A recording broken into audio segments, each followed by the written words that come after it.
think we can all agree being a teenager is tough. Now, just imagine being a teen with a parent who's a preacher.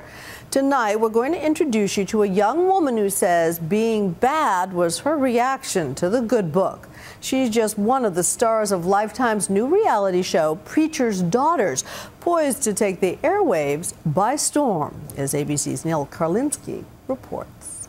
If you think following the seemingly humdrum life of church-going families wouldn't quite hit the mark for a reality show, you serve the God of gods. Your faith in television is about to be tested. Look at the decision you just made. As a Christian young lady, that's not the decision you would make. Preacher's Daughters, the real and at times jarringly lustful stories of three young women and their pastor parents' struggles to rein them in. You need to focus on school.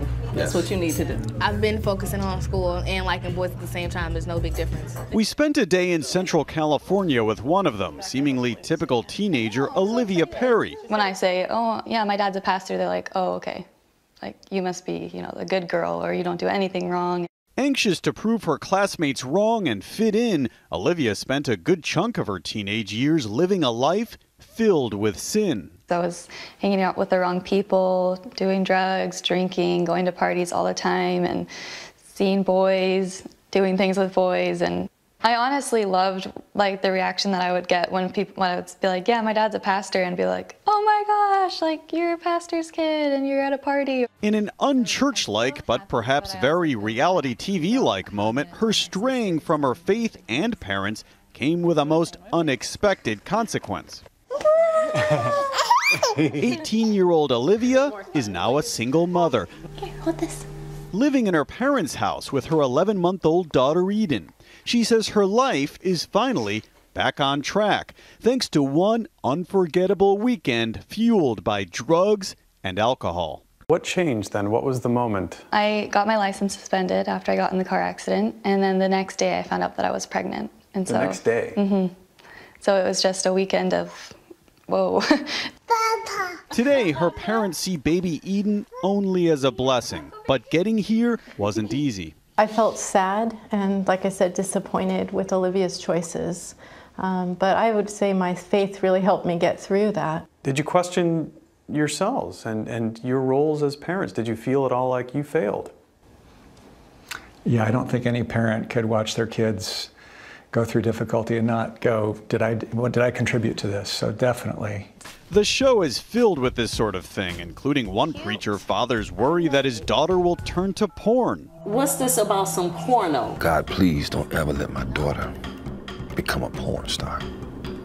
And there was the preacher mom embarrassing her daughter with a sex sermon. I am not just talking about penetration sex, okay? I'm not just talking about that. I'm talking about everything. Later, the same mom grills a prospective boyfriend with a cringeworthy interview and written contract.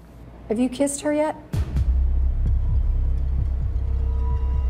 I have kissed her. You kissed?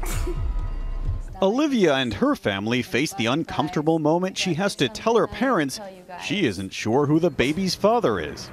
So, how Eden is Sean's. There's also a possibility that she could be this guy named Chase. The critics are pouncing already.